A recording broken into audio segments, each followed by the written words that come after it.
Hey guys, welcome to a new video. Like, comment and subscribe if you enjoy. Without any further interruptions, enjoy the What If. Chapter 23. Deterrent. Naruto took a deep breath and gathered most of his remaining chakra at a single point, pulling on the nine-tailed fox's chakra reserves and merging his chakra with the tailed beast's. A vortex of red chakra spun around Naruto from the sheer amount of chakra he exerted, wind whipping around him and funneling outwards. "Looks like I'll finally get the chance to have some fun," the Nine-Tails remarked with a malicious grin. Naruto was hoping this scheme of his would work. He had suffered from overconfidence throughout the exams, overconfidence that nearly made him lose because he thought he could take Shino without breaking a sweat. Even though he pulled off a win, it had shocked him out of his stupor, reminding him that he still had a long journey ahead of him before he became the best ninja he could be. His hands flashed through a series of hand seals, using the chakra he gathered to unleash the technique that made him famous. The ninja fighting in the arena stopped for a moment as the vortex surrounding Naruto spread out, forming blades of all shapes and sizes throughout the area. One by one, Naruto's clones pulled the unique weapons from the ground. Due to the nature of their creation, they were immediately used to the weapons in their hands and rushed off into the village to aid the village's defense. Once the initial shock wore off, sounds of kunai clashing against kunai, among others, rung out as the fighting in the arena continued to unfold. Naruto fell to a single knee, panting heavily from exhausting most of his remaining chakra supply. "What technique did you use?" Yugito asked. Naruto's hands were on the ground as he took in breath after breath, fighting to maintain some composure. Once he did, he turned his head to face his partner. "My signature genjutsu, the battlefield of blades." A few of Naruto's clones, including one with blood-red eyes and sharp claws, stood in front of them. The red-eyed clone took a step forward, which made Naruto look at him in confusion. "What are you still doing here?" The red-eyed clone grinned, baring fang teeth. "Just getting used to this body." Naruto felt a shiver crawl down his spine from the clone's menacing inflection. "It's been far too long since I've been in the real world, and even if I have to use your pitiful body, I'll be savoring this experience." The clone the Nine-Tails was inhabiting ran off, a cloak of bubbling red chakra trailing around and behind it. Yugito blinked and looked down at Naruto. "So, you said that you used a genjutsu, right?" Naruto nodded, which was harder for him to do than it normally was. "Whatever you did was too real to be just genjutsu." Naruto looked at the cage box and saw a barrier formed from unnatural purple flames around it, trapping its inhabitants within. He couldn't help them even if he wanted to, with his chakra supplies spent. He sat down and let his breathing even out, hoping to recover his chakra so he could help. "Normally it would be just an illusion, but I had some help from the Nine-Tails," he replied. A smile came to his face as he remembered the first time he merged his chakra with the Nine-Tails to make physical illusions. It had been a surprise for him when he learned about it. Yugito seemed to accept his explanation, remaining at his side. It was odd that no one had taken the chance of attacking him, his clones or Yugito. Either they didn't see them as a threat, they were afraid of attacking Yugito, or someone else was aiding them from the shadows. Once Naruto felt his energy begin to recover, he stood up. He still couldn't do much, but at least he could defend himself. Hopefully the illusion he made real with the Nine-Tails chakra, who had the same limitations his usual clones did, could make a difference in his absence. Naruto's clones had divided into groups of 10 and spread out, one group heading north, another heading northwest, and so on, until the last group went northeast. One of the groups ran towards the main gate, jumping from rooftop to rooftop in order to aid the village's first band of defenders until the next wave of ninja rallied and began their counterattack. On their way there, a frightened scream brought the clones to a halt. They advanced towards the source of the scream and found a group of civilians trapped in an alleyway, backing away from 3 shinobi from the hidden sound. One of the clones jumped in front of the civilians and held its weapon in a loose defensive stance, showing inexperience in the way it held its weapon.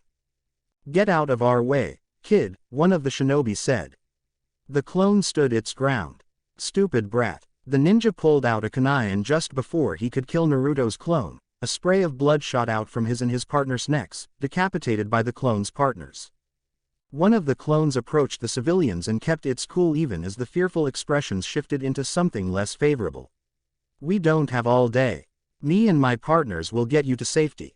Thankfully, the group of civilians complied, looking relieved after being saved by Naruto's band of clones. Meanwhile, another group of clones went to the main gate and were made witness to a stalemate. A group of sound and hidden sand ninja were trying to break through earthen walls set up by a team of hidden leaf ninja. 9 of Naruto's clones kept watch on the rooftops while the 10th approached one of the ninja. Genin should be assisting civilian evacuation, the ninja told the clone. Please stick to protocol. Naruto's clone only smiled. Me and my partners are clones, so we can help you guys distract the enemy. Just tell us how.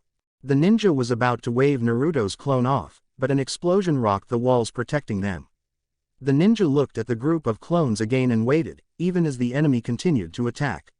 I want you and your clones to attack the enemy from the rooftops while we attack them from down here, got it? Naruto's clone nodded and jumped back to relay the instruction to his partners, who immediately ran across the rooftops and threw their weapons at the enemy. Once the explosion stopped, the group of hidden leaf ninja dropped the earth walls and used their strongest attacks while Naruto's clones aided them from the rooftops, new weapons materializing in their hands as soon as they were thrown. 50 sound and sand ninja became 40 as they were pressured by the leaf ninja, unable to attack the clones on the rooftops properly. Taking advantage of their distraction, the clones dropped down to the street and attacked the opposing army. 8 of the clones were immediately dispelled, but their targets didn't come out of the skirmish unscathed, suffering from deep cuts on their arms and legs. One of the enemy shinobi even lost an arm. The remaining 2 clones used genjutsu to hinder the 32 remaining battle-ready ninjas' chances of winning the fight while the hidden leaf ninja they were assisting fortified their defenses and took advantage of the opening they were given. While that was happening, another group of clones pursued a large 3-headed snake rampaging through an abandoned district. The snake continued to move, undeterred by the attacks inflicted on it by a small team of hidden leaf ninja. One of Naruto's clones looked at the snake and had a brilliant idea. It would cost it all of its chakra, but it knew that defeating the snake took priority. I'm going to summon Gamahiro, he told his clones, who immediately jumped away once they heard it. Summoning a toad as large as Gamahiro meant that Naruto's clone either had to summon it a fair distance away from the enemy or right on top of it in order to avoid inflicting any casualties. The clone was immediately dispelled soon after summoning the battle toad, who was aquamarine in color, had 2 katanas strapped to his back and wore an orange sash around his waist. One of Naruto's clones stepped in for its fallen partner, getting Gamahiro's attention. The battle toad noticed him and said, "Ah, Naruto. How can I assist you?" The 3-headed snake began to shake more violently, damaging and destroying buildings in its wake. I see you require my expertise in eliminating that snake, correct? The clone nodded. Jiraiya had told Naruto that Gamahiro preferred to battle against snakes more than any other enemy. Yeah, Gamahiro. All right then, Gamahiro replied, tensing his legs. Hop on, Naruto. I'll end this in a single jump. While Gamahiro was fighting the 3-headed snake, the Nine Tails had just finished murdering a squad of hidden sound ninja targeting civilians who had retreated into the nearby forest. The blood from their blackened, deep wounds seeped into the ground and stained the hands of the tailed beast's borrowed body red. Satisfying, the Nine Tails remarked. A single tail flickered around it. The Nine Tails was restricted to using 1 tail of its chakra, limiting its potential for destruction. It had tried to make do, but like all good things, it knew that it required time for its plans to come to fruition. Using Naruto's sensory ability, the Nine Tails felt the chakra of an Anbu squad fast approaching its general area. It looks like my time is up, but it's only a matter of time before the boy lets me out again. It grinned once more, and it's only a matter of time before I'm let out permanently. Soon after reaching the stands, Naruto staggered, clutching his forehead with his hand and groaning in pain from the memory influx of his shadow clones. Yugito, who was next to Naruto, kept him steady. Everything all right, Naruto? Naruto nodded. Yugito had stayed by his side ever since he sent his clones to defend the village. A team of my clones caught an enemy contingent before they could get to our village's academy. My clones were beaten pretty much all at once. Good to know, she replied. Learning about what his clones pulled off was more than Naruto could ask for. They managed to divert the attention of the enemy long enough for the Anbu squads to drive them away from the village. Eventually, Naruto and Yugito met up with Kakashi, Kurenai and Guy, who was staring at Yugito attentively. His gaze flickered to Naruto and a bright smile broke out on his features. Naruto, congratulations on your fight. And I thank you for defending Tenten's honor. Naruto returned Guy's smile with a bright one of his own. Thanks, Guy-sensei. Kakashi had his hands in his pockets, but his muscles were tensed. Naruto, good job on your fights. I'm proud of how far you've come. Naruto bit back the retort that erupted in his mind. Kakashi had indirectly introduced him to Jiraiya, and with one exception, he had given him support ever since meeting Kurenai. A part of him still resented Kakashi for not being able to train him, especially after seeing how Sasuke was nearly disqualified, but he knew that Kakashi had tried to look out for him in his own way. Thanks, Kakashi-sensei, Naruto said, favoring the copy ninja with a small smile. Kakashi's posture relaxed. While his clones were out fighting, Sakura had picked up Sasuke and took him to the hospital, but not before congratulating him. Genma had left to do some fighting of his own and Kankuro had retrieved Gaara. Since Shukaku was asleep and Gaara had surrendered, Naruto didn't really have a reason to contain them. So, you must be Lee and Neji's sensei, Yugito said to Guy, whose vibrant mood had disappeared in a flash. You did a good job training them. Yugito's compliment had lightened Guy's dark frown. It is unfortunate that Neji may not recover from the wounds you inflicted on him. Yugito raised an eyebrow and was about to protest, but Guy cut her off. While I understand that these things can happen, I assume a kunoichi of your caliber would have been capable of incapacitating a genin without resorting to such brutal methods. You're right, Yugito conceded. I wanted to teach Neji a lesson about fate, but I lost my temper. I'll admit I thought about killing him, but I changed my mind. I feel like we can be allies, and ending the life of a shinobi as good as Neji wouldn't be good for us, since our future allies lose a potential jonin. She grimaced, breathing deeply through her nose. I messed up. Shouldn't have burned his hands or crushed them. Silence crept over the group of ninja like an oncoming fog, lingering for an uncomfortably long period of time. The only thing Neji can get now is support and encouragement to overcome this ordeal and enjoy the springtime of his youth, unimpeded by injury, Guy eventually said. Yeah. The barrier surrounding the cage box began to dissolve. 4 shinobi made their escape as fast as they could, carrying a heavily injured ninja. Looks like the fighting's over. She turned to Naruto and gave him a smile. It was nice working with you. Don't forget about what I said about you know what, got it? Naruto nodded, smiling widely.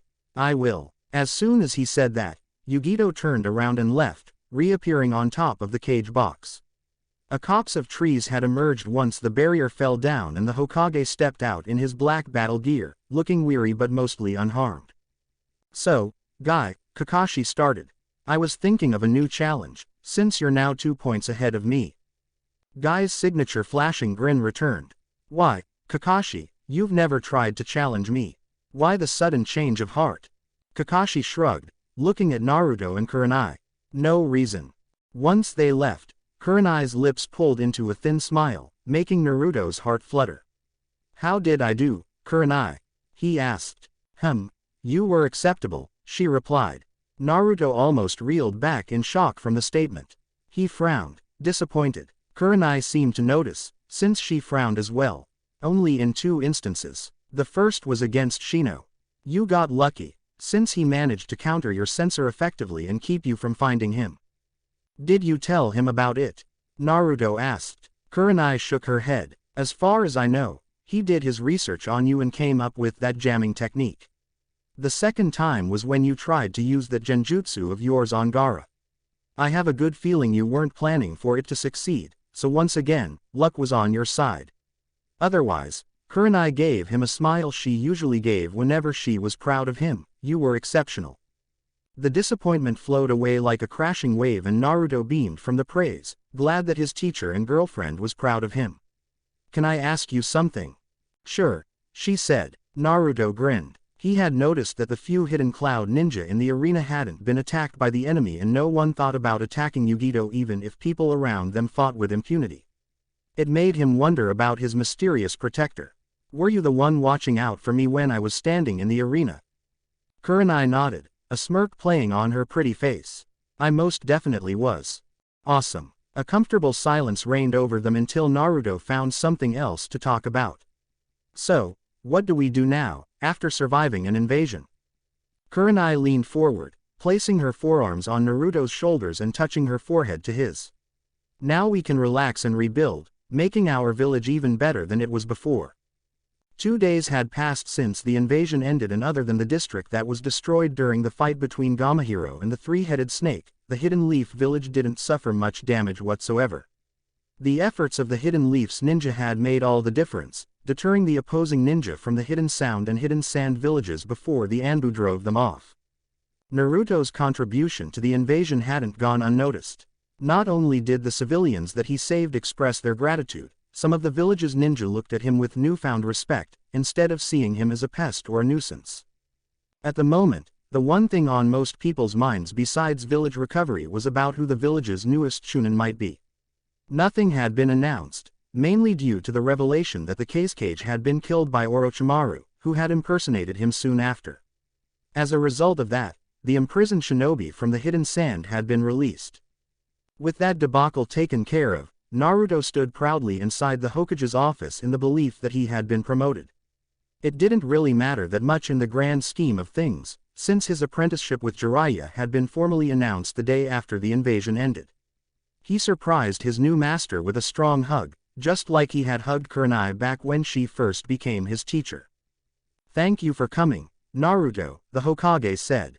"You might be thinking that I called you here to discuss your potential promotion to Chunin, but I am sorry to inform you that I have something else to discuss with you." Naruto deflated, but managed to keep his expression from showing his dismay. "What is it, Lord Hokage?" The Hokage chuckled. "You've been assigned to escort the Raikage to the border between the Land of Fire and the Land of Hot Springs." Naruto turned his head to see the Raikage and his 2 bodyguards, a fair-skinned young man with blonde hair tied in a ponytail and a dark-skinned man with bleach blonde hair and a cleaver sword sheathed on his back, seated on a sofa. The Raikage stared at him, appearing to look through him. Naruto had the strangest feeling that he was looking for something, but he just didn't know what. "And who else is going to come with us?" Naruto asked. The Raikage smirked at him. "Originally, you would have been the only one to come with us, but your Hokage insisted on having a few of his ninja aid you in escorting us to the border." His eyes darted to Kurenai and Jiraiya, who sat on the opposite sofa. "2 others will join you, Kurenai and Jiraiya, at the village gates," the Hokage added. He turned his attention to the Raikage. "If you'll excuse us, Lord Raikage, I have something private to discuss with Naruto." The Raikage raised an eyebrow, but made no argument and left the office with his bodyguards. Once they left, the Hokage activated a couple of silencing seals with a series of hand seals.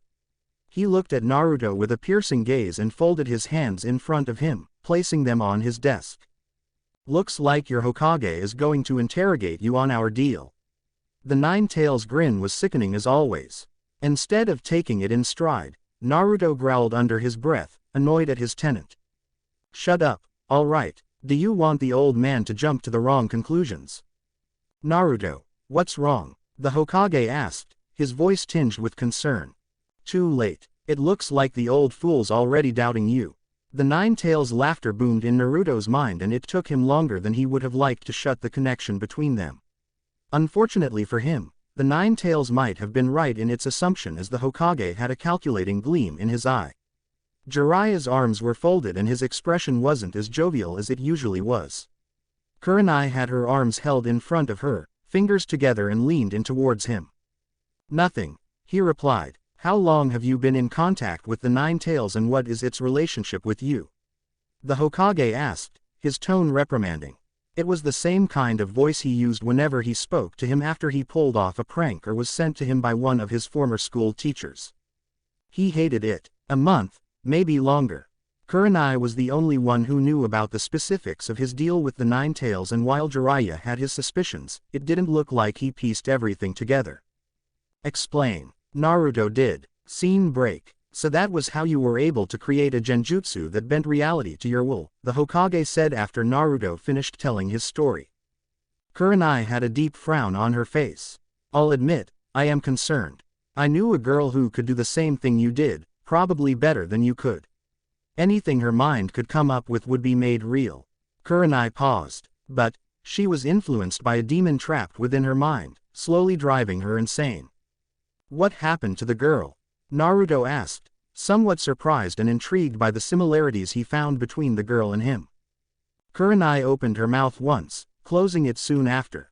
She took a deep breath and said, her chakra was sealed entirely to keep the demon from consuming her. Jiraiya ran a hand through his hair. Is there a limit to your reality genjutsu, Naruto? A small smile formed on Naruto's face, relieved in the change in subject. Yeah, some genjutsu won't work because of their nature, and the ones that might work need me to be perfect at them in order for the genjutsu to be made real. Not only that, the genjutsu is really draining. The Hokage's face looked like it was cast in stone from how rigid it was. Are you being influenced by the nine-tailed fox? Normally, he would have said no immediately, but there was something about the end of his fight with Sasuke that gnawed at him. Just before he used the hell-viewing genjutsu, he felt a sudden flare of intense rage along with his teeth lengthening. It had passed a moment after, but the damage had already been done. Other than that, the Nine Tails had been helpful in its own abrasive, heavy-handed way. No. He had replied almost immediately after the question had been asked, but the Hokage didn't look like he had been convinced. Fortunately, Kurenai did and flashed him a supportive smile. Jiraiya, I want you to check Naruto's seal, the Hokage said. Jiraiya nodded and went to stand in front of Naruto, pulling his shirt up and inspecting the seal. Once he finished, he sat back down next to Kurenai and gave the Hokage a thumbs up. The Hokage sighed, his facial features relaxing as he did. I don't like you keeping secrets from me, Naruto, especially once as important as this. Naruto frowned. He had always believed that the Nine Tails was the worst of the worst, but while it was rude, malicious and actively enjoyed his misfortune, it wasn't evil. The Nine Tails even acknowledged him. The advice Yugito gave him flashed in his mind, and he was reminded of when he asked the Nine Tails what its name was the night after the invasion ended. The Nine Tails wasn't amused and was a lot more irritable the day after. Just like I don't like being lied to, but these things happen. The Hokage looked away in what might have been sadness. Indeed, he breathed out and continued.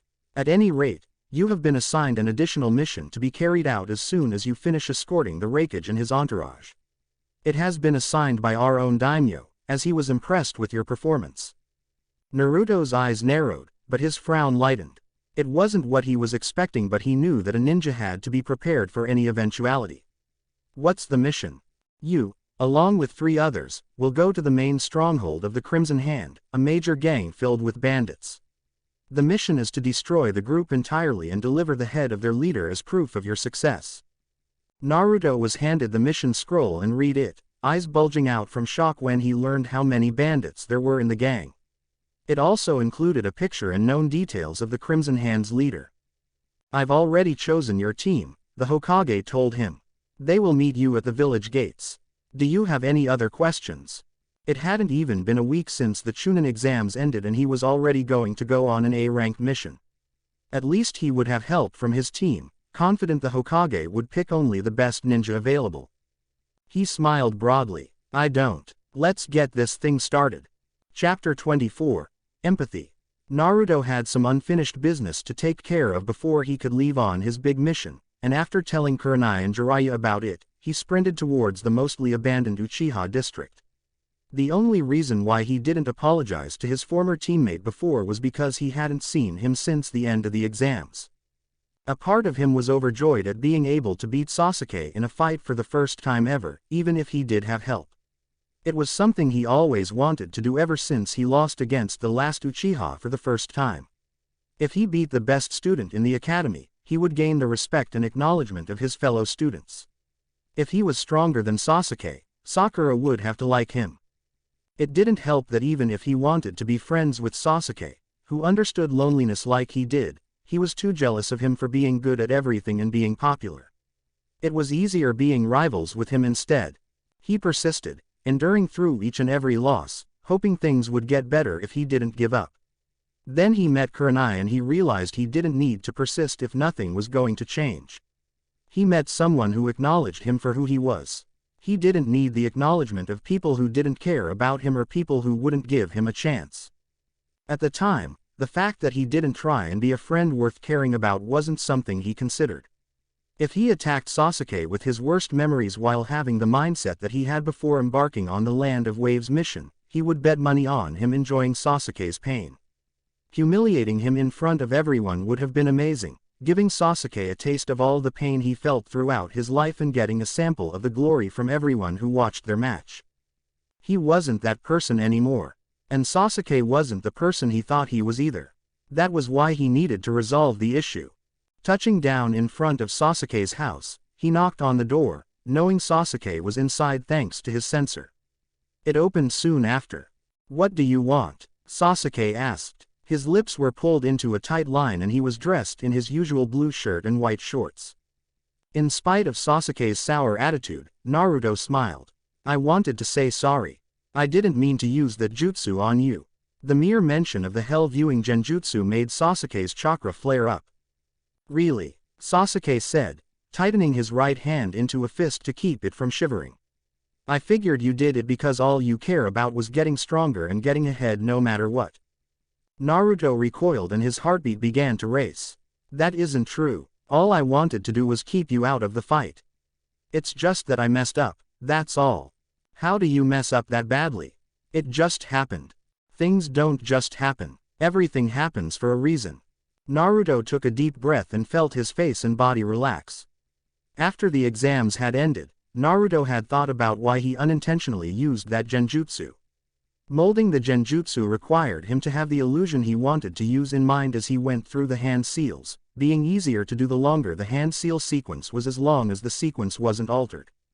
Even if he had the illusion in mind, the chance of slipping up and using another illusion increased the shorter the hand seal sequence was. One moment's hesitation would be enough to alter the illusion. Kurenai had stressed that being calm was necessary to using genjutsu in the best way possible, to avoid those sort of mistakes. "I know," Naruto said, "but I didn't mean it. I just got really angry and that changed the illusion I wanted to use." An awkward silence emerged, largely because Naruto was hoping Sasuke wouldn't take so long to accept his apology. Sasuke sighed. "Fine. Great." Naruto was about to leave, but Sasuke raised his hand. A silence even more awkward ensued, because instead of speaking, Sasuke apparently decided to keep quiet. "Selfish," Sasuke said, breaking the silence, "only caring about getting stronger, willing to abandon friends or teammates if it could get you closer to finishing my goal. Is that really what you want?" Naruto scowled, unable to believe that Sasuke was calling him out on being selfish, which wasn't true by a long shot. It was because he found better friends that he was able to grow so much, so quickly. "Are you sure you aren't talking about yourself?" Sasuke didn't respond right away. "Before, I would have said yes, but what's the point of being the strongest if you don't have someone to share that strength with?" "But I do have friends," Naruto replied. "I do too, and it made me consider that going it alone was the wrong way to complete my ambition." Naruto blinked, surprised. The gears within his mind whirred, looking for answers. "Who? Sakura?" A small, genuine smile cracked on Sasuke's face. "Yeah, Sakura."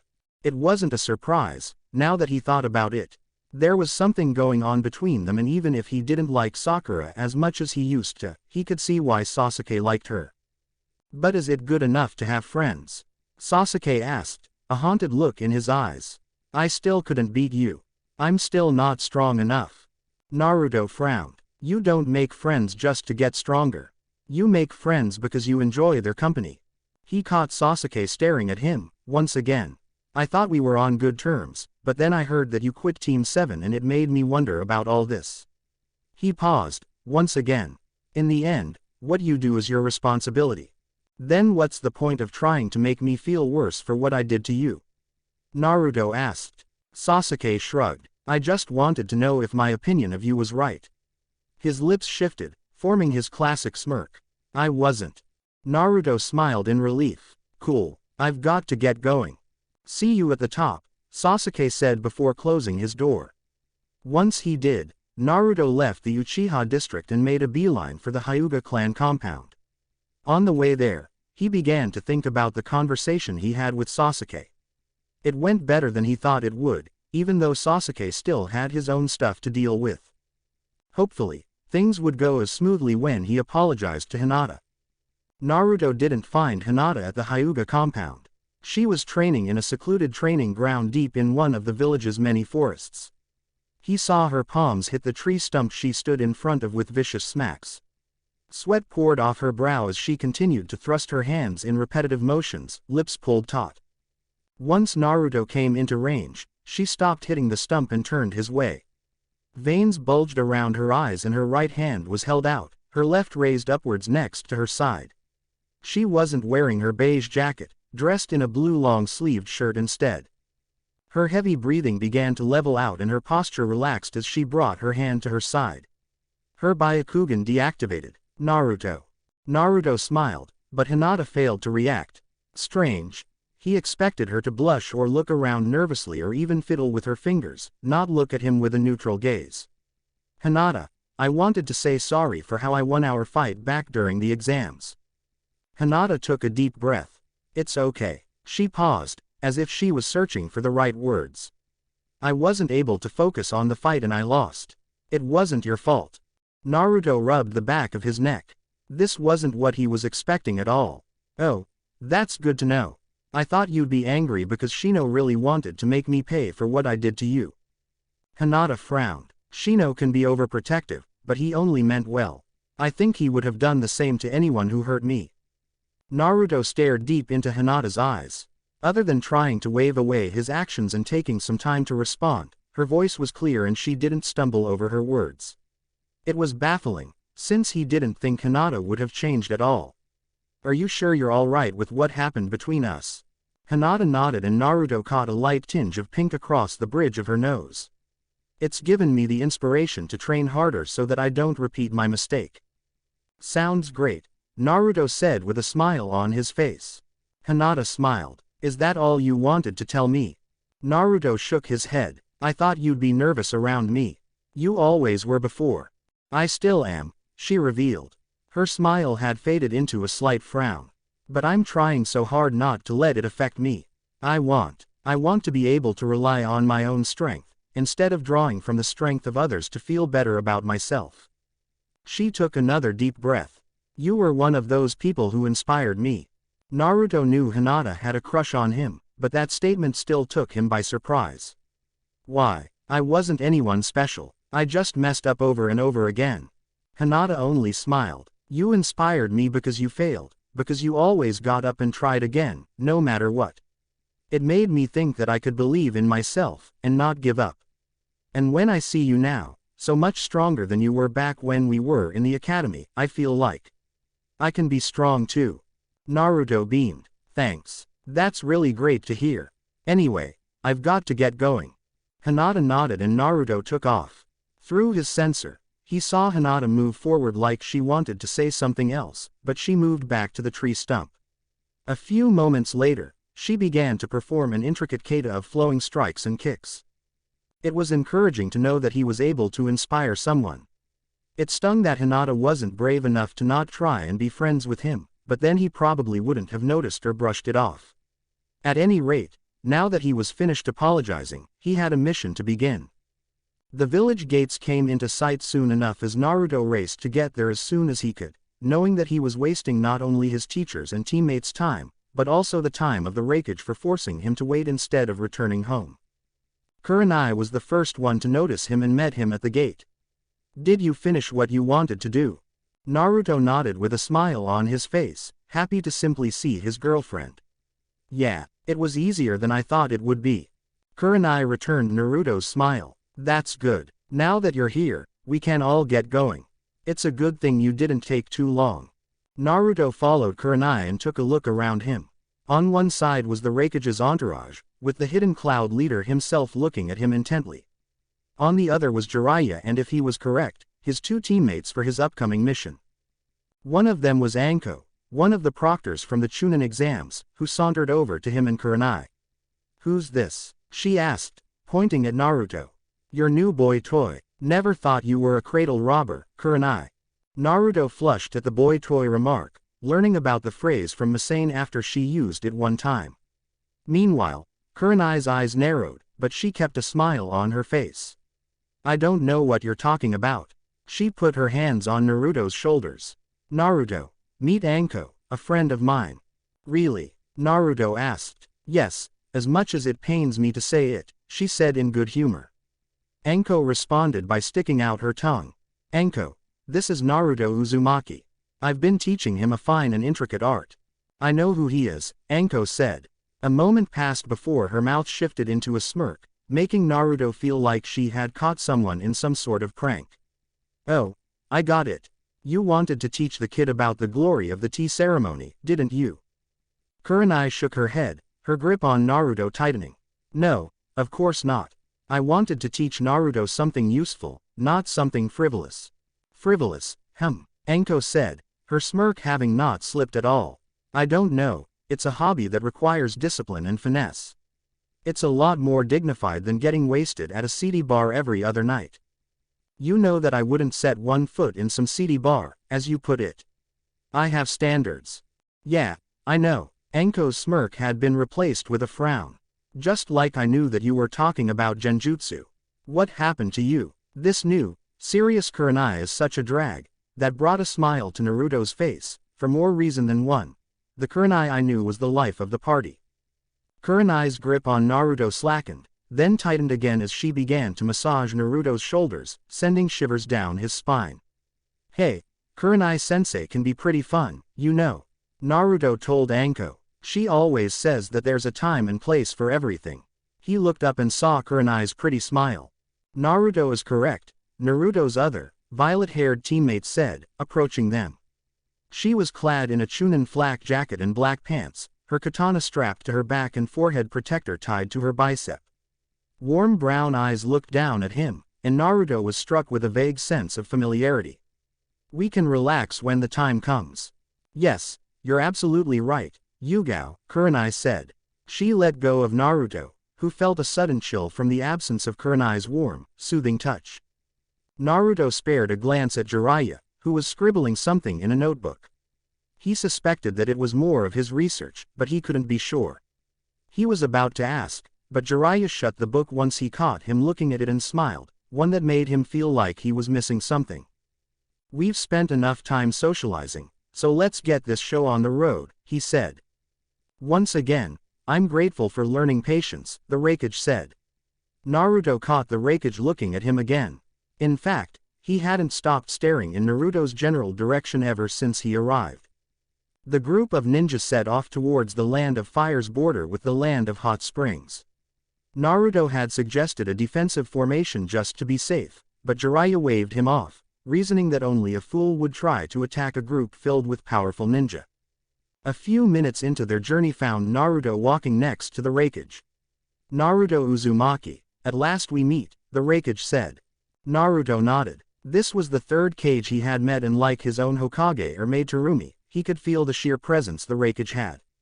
His chakra supplies were massive, crackling with the intensity of lightning. It's a pleasure to meet you, Lord Raikage. Why are you being so formal? The Raikage asked. Before Naruto could answer, he cut him off. You don't need to stand on ceremony with me. Don't think of me as the fourth Raikage, just think of me as a. No honorifics needed. Naruto was confused, but he didn't deny the Raikage, his request. Okay. Curiosity got the better of him, making him ask, is that short for something? That only made a smirk in amusement. No, every Raikage takes the name A, and we have to find a partner, who will take the name B. Why? The partner of a Raikage is meant to defend him, while bringing out the most of his power when he partners with him in a fight. The relationship between A and B was a lot like the bond between a tailed beast and a Jinchuriki, Naruto realized. If the Jinchuriki died, the tailed beast died too, so the tailed beast would have to defend the Jinchuriki. It was possible that the tailed beast could also bring out the most in its Jinchuriki by granting him or her its own power. Of course, that only came once a bond was formed, and if anyone else became the Jinchuriki of the nine-tailed fox, they would have a tough time of forming that bond if the Nine-Tails wasn't willing. A very tough time. This observation was magnified by the Nine-Tails' booming laughter. It made a smile too when Naruto told him about it. You could say that and you wouldn't be wrong, he said. Silence fell over the two and it made Naruto somewhat fidgety. While he didn't mind the quiet, he still wanted to know about why it had taken such an interest in him. He didn't want to push, even if it said that he didn't need to treat him like a cage. He was going to ask anyways, but he was interrupted by the Raikage's blonde bodyguard. I wanted to discuss your use of genjutsu during the Chunin exams. I was quite impressed. Naruto smiled, rubbing the back of his head. Thanks, that's C.A. told him. He's a genjutsu specialist as well. He pointed at his other bodyguard. My right hand, Darui. Darui gave him a nod of acknowledgement, and had a lazy air about him. He was a lot like Shikamaru, in that regard. You've met Yugito already. When Naruto looked at her, she flashed him a smile, holding 2 fingers up. He returned it before turning back to the Raikage. And you've seen Karui and Omoi in action during the exams. He pointed at the pair of genin, who were talking to each other.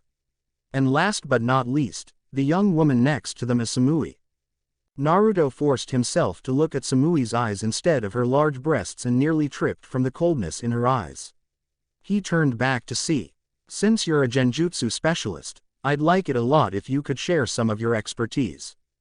C mulled over it for a bit, before nodding. Not a problem. C told Naruto about how he could use elemental chakra as a medium for genjutsu, along with layering a genjutsu on top of another one in the heat of battle. The latter was something Kurenai mentioned repeatedly, but the former wasn't something she shared. While he doubted it severely, there was the possibility that she didn't know. Eventually, Naruto's discussion with C on genjutsu came to an end. It was nice talking to a budding master about genjutsu, C said, giving Naruto a small smile. Naruto smiled widely. No problem. I learned a lot from this, so thank you. C's smile grew slightly and he took his leave, stepping away to walk next to his partner, Darui. The sun had begun to fall after reaching its midday zenith, and after taking a break for lunch, Naruto and the other ninja continued their trek to the border. This time, Naruto found himself walking next to Samui. He wanted to spend the rest of his journey with Kurenai, but she was occupied dealing with Anko. Yugao trailed around them, able to find conversation with the two. He looked at Samui's eyes again. She looked almost content with the ongoing silence, even if her expression remained impassive. The last time he saw her, she had saved her teammate from dying at the hands of Neji Hyuga's vicious attack. You're Samui, right? Naruto asked. Samui faced him and nodded curtly. How's that girl? Hiromi. Is she fine? She is, Samui said, her voice as cool as her stare. She pursed her lips. Why do you ask? Naruto shrugged. She wanted to be promoted but she fought the wrong person and was nearly killed. I know that these things happen, but it doesn't feel right, you know. Perhaps, Samui said, and she's not here, but you are, Naruto continued. It wasn't something that really bugged him, but for some reason he felt like trying to continue a conversation with the blonde Chunin. And you have a sword, and Karui and Omoi have katana. Hiromi just felt out of place. She was drafted onto our team for the exams because I earned a promotion back in January, Samui explained. She is not incompetent or unkind, but her seduction techniques are her only techniques. So she didn't even know stuff like the transformation jutsu. Samui shook her head. I assume that she did, but she focused more on what got her results instead of branching out and pursuing other ninja arts, like kenjutsu. I trained under my sensei Killer Bee as his apprentice, and when my teammates became genin and joined us, we formed a team. We trained to live and fight together. Perhaps that is why you feel Hiromi felt out of place, since she didn't have the same experiences we did and was unable to fit our team's dynamic. Naruto smiled at her. Thanks for telling me. Samui inclined her head, walking at a slightly faster clip. It made him wonder why she was so cold, if she had friends and a sensei who cared about her. Maybe she was like Sasuke, having faced a tragedy of some kind. But even Sasuke expressed his emotions. He could have tried to figure it out, but he had a feeling that it would take a lot of effort. Or maybe she just wanted to enjoy the journey. He caught Kurenai staring at him with her beautiful wine-red eyes. When he turned around and tried to make eye contact, she gave him a wink, which made his cheeks flame up. She was walking alone, and while she said that they should hide their romantic relationship, they didn't have to hide anything else. Unfortunately for him, Kurenai began to engage in a conversation with C. While C was generally nice, he couldn't help but be angry at him just happening to take his opportunity to spend time with his girlfriend. Naruto took a deep breath. He was being an idiot. Kurenai would accompany him on the mission and he knew that he had a lot of time to spend with her. He didn't need to be angry. Naruto said as he approached the wreckage. He needed to pass the time and since A was walking by himself at the front of the group, it was as good a time as any to find out why I was so interested in him. "What do you want?" he asked him. "How did you find out about me?" "I wanted to keep my skills secret for as long as I could." A smirked. "Tough luck. My scout's one of the best there is. But you being found out was more of an accident than anything." He was tracking the movements of the future Mizukage. "You know, when he first told me about you, I almost didn't believe him. But then he gave me a description of your appearance and it piqued my curiosity. I knew a man who was a lot like you. He was a once-in-a-lifetime genius of a ninja. I had to find out and make sure that my hunch was right." "What was your hunch?" Naruto asked, enraptured by A's explanation. It did make more sense that A's scout was tracking someone as dangerous as Mei was, but knowing about a genius who was like him was way more interesting, in his opinion. "You're an orphan, aren't you?" Naruto nodded, slowly. "Nothing wrong with that, just so you know. You do know who your father is, don't you?" Naruto shook his head. "No. Why? Do you know? If the Hokage didn't say anything, and he was sure he knew something, why would he know about his father?" He felt Jiraiya's chakra rapidly approaching them. Last he checked, Jiraiya was talking to Darui about his novel. Apparently, Darui was a fan. A seemed to notice Jiraiya too. "It's not my place to say." Naruto huffed in frustration. Whether he knew about his father or not wasn't the problem. The problem was that once again, his quest to find out either or both of his parents' identities had suffered another setback. He took in a deep breath and looked at Jiraiya. "Why did you come here so fast, pervy sage?" "What?" Jiraiya said with a slight grin on his face. "Can't I talk to my favorite student? I was thinking of teaching you an A-rank jutsu, but if you're going to be like that." Naruto sighed, long and hard. "I was just curious. It wasn't like I wanted you to leave me alone, you know." Jiraiya's smile grew. "I'll just take your word for it." The sun had begun to set just as Naruto and the others reached the Land of Hot Springs entrance border. Nothing of note had really happened and for the most part, everyone was content with taking a leisurely pace. "This is where we part ways," C said. "Yeah," Darui added. "Thanks for escorting us, you guys did a good job at that." Naruto smiled at the praise. He flinched slightly when Karui glared at him. "Hey you, Naruto, you're friends with Shikamaru, aren't you?" Naruto blinked. "Yeah, I am." "Good. Tell him that the next time I'm in your village, I want a rematch, got it?" "Sure thing," he said, not wanting to get a headache if he said no. "Keep up this fixation on Shikamaru and people will think you like him or something," Omoi said. The edges of his lips were twitching upwards. Karui scoffed. "Please. I want to beat him, not go out with him. I'd rather go out with that Choji kid than Shikamaru, at least he had guts." "But he quit, just like Shikamaru," Omoi pointed out. That was enough to provoke another argument between them. Naruto was sure they were good friends, but with the way they argued, it made him think twice about that. Just after he diverted his focus away from the bickering genin, Yugito approached him. She had kept to herself on the trip and when Naruto asked her about it, she mentioned that she was spending time talking to her tailed beast, Matabi. "Yugito, thanks again for helping me out," he told her. "I wouldn't have won without you." Yugito smiled. "The pleasure's all mine. I'll have to find a way to keep in touch with you, but until then."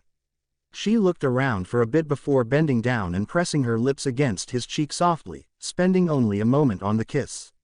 "Stay safe, and don't forget about what I told you about you-know-who."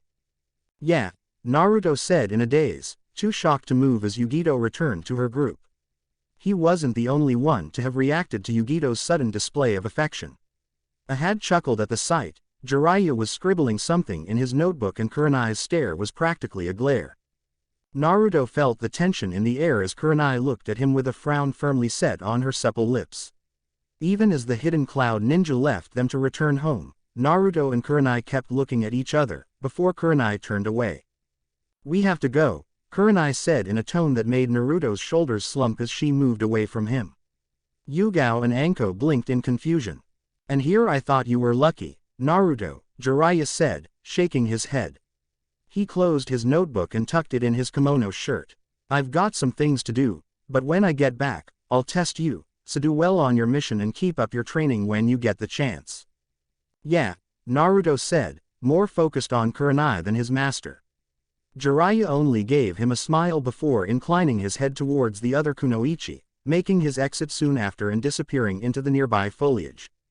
He tried to focus on other things than why Kurenai was angry and looked at his teammates.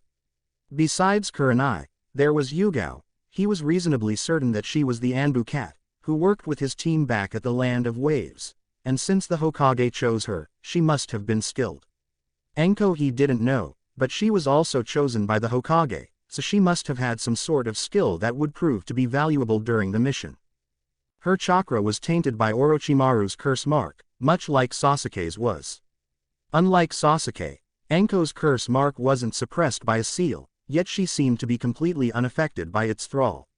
It raised his estimation of her by quite a bit, if she could resist the temptation of a power like the curse mark and still be able to function without it. "Naruto, stay alert," Kurenai said in that same irritated tone from before.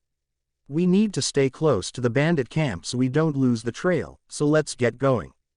Before Naruto could respond, she moved quickly and traveled into the forest, Anko following after her. Yugao looked at him and gave him a small smile. "I don't know what's going on between you two, but we should get going, okay?" Naruto nodded, a frown lining his face. "Sure." Naruto and Yugao jumped through the trees, managing to catch up to Kurenai and Anko. The latter was carrying the conversation, with Kurenai nodding or occasionally uttering a short sentence in reply to a question. It annoyed him because he had a good feeling that he was somehow responsible for Kurenai's sudden mood swing. He wanted to talk to her about it, but with Anko and Yugao being around them, he had to settle for speaking with her later on. "So, why did the Hokage choose you for the mission, Yugao?" Naruto asked her, who had stayed close to him. "I'm this team's combat medic," she replied. To demonstrate, she had one of her hands glow bright green, releasing the soothing chakra a moment after. "It's an interesting story, how I learned medical jutsu. Want to hear it?" Naruto nodded. "A few years ago, I was on a mission with Kakashi and our medic was killed." He knew that the Anbu cat was an old friend of Kakashi's and she was part of the Anbu squad that was teamed up with his old team back in the Land of Waves. They both had the same violet hair and wielded a katana, along with having the same chakra. Yugao smiled after Naruto relayed his observation to her. "That's pretty observant of you. Then why aren't you wearing your mask?" "I'm not well known outside of my Anbu identity," she explained. "And I was available, unlike a few other Anbu medics, so Lord Hokage decided to assign me to this mission." Naruto gave the Anbu operative a smile, and she continued her story. "Now, after our medic was killed, we had to get by on none of us learning advanced medical techniques. We only knew basic first aid and on a long-term mission, if you can't clean out wounds, you risk getting infected, not to mention having to suffer through all the pain a medic can fix in a few minutes of treatment. So after we finished the mission, Kakashi suggested that we learn medical jutsu in case something like that happened again. The lesson we learned was that we should always be prepared for anything. We took our medic's skills for granted and we nearly paid the price for it." "Huh," he said. Being prepared for anything, whether it was a rift with a teammate or something else, was good advice. "So do you have any other skills besides kenjutsu?" "I'm not terrible at chakra detection," Yugao said. She smiled at him, once again. "It's good that you're asking these questions. They're the kind of questions a good squad leader asks so that he or she can plan ahead." "Why mention that?" "Because you'll be leading us during the mission." Naruto gawked in confusion, mouth ajar. "Why me? I've only been a genin for 4 months. I'm not as experienced as you three are." It was Kurenai's choice, actually. She wanted to give you a chance to lead us, in order to get used to taking charge during a mission. She insisted that you'd come to any of us for advice in case you needed it, but now she does this. She frowned and shook her head. Naruto looked ahead, watching Kurenai jump from tree to tree. She hadn't relaxed once. I think she's just irritated with something, but I don't know what. She isn't listening to what Anko's telling her even though she usually pays attention, and whenever she speaks, her tone is distant and curt. That's impressive insight. Yugao smiled at him, one that made Naruto slightly nervous. You'd have to be pretty close to her to understand her that well. Naruto shrugged. I just spend a lot of time around her. She's a teacher of mine, you know. The rest of their trip was spent in relative silence. Yugao repeatedly shooting glances at him, and Kurenai made him worry that she suspected that there was something more between them. Then again, even if she did know, it didn't really matter much. It was Kurenai who was insistent on keeping their romantic relationship on the down low, and while he was willing to listen, he couldn't do anything if someone put all the clues together. They arrived at the town closest to where the Crimson Hand were reported to be after night had fallen. Kurenai didn't bother looking back as she stepped foot into the village. Kurenai. Wait, Yugao said. Kurenai stopped walking and turned around, not even sparing Naruto a glance. What? Weren't you the one who said that Naruto was the one who was supposed to lead? Or did you forget? Naruto saw Anko frown, presumably from the fact that she had to follow him. He wasn't sure about it himself, but he would try his absolute best. Kurenai frowned too. I didn't forget. Seriously, Kurenai, Anko said. I thought you came to your senses and went back on that stupid idea of yours. Naruto's an inexperienced brat. I don't want to die because I have to follow some snot-nosed kid's flawed plan. Anko had occasionally looked at Naruto, as if she was waiting for a reaction that would prove her right. He wanted to shout but held his tongue, knowing that there was no point in screaming at Anko for making her opinion of him heard. Don't you think this is the best opportunity for him to learn? Yugao asked. We already discussed this. If Naruto makes a bad move, we can help him learn from his mistakes and pass on our experience. Anko threw her hands in the air and sighed roughly. If we fail the mission, it's on your head. Kurenai crossed her arms and looked in Naruto's general direction. Where should we spend the night, Naruto? He scratched his head and looked around. The town was slightly bigger than the village he and Team 7 had stayed in back in the Land of Waves, but not nearly as big as the Hidden Leaf village. It was a town that had one long main street that branched out into several side streets. One of the largest buildings was a hotel. A hotel. Lead the way, Kurenai practically growled. Anko gave him a spiteful smirk while Yugao gave him a reassuring smile. Naruto tried to ignore the increasing feeling of dread emerging from within him as he led his teammates to the hotel, walking in and entering the lobby. Naruto took in the unfamiliar sight, wondering for a moment where he was going to go. Just as it came to him when he made eye contact with the clerk at the lobby's sole desk, Anko groaned. Our fearless leader doesn't even know where to go. I do, Naruto shouted. Then prove it, she said, an infuriating smirk on her face. Kurenai cleared her throat, the sound audible in the mostly unoccupied lobby. Anko, that's enough. Stop undermining Naruto every chance you get.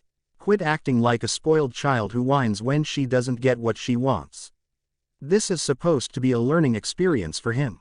Anko shrugged. You think I don't know that?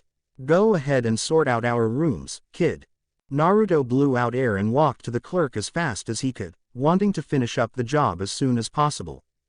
The clerk had a half-lidded stare and put down the manga he was reading. His pink shirt contrasted with his slicked back hair. Welcome to the Fluffy Rabbit Hotel. My name is Kazuya. How can I help you? Kazuya didn't sound enthusiastic and sighed when Naruto struggled to keep himself from laughing at the name. Sorry, Naruto said. Kazuya waved his hand dismissively. How many people laugh at the name? Almost everyone, Kazuya said. It sucks, but what can I do? I like my job, don't get me wrong, but I'm just a lowly clerk. I need 4 rooms, please.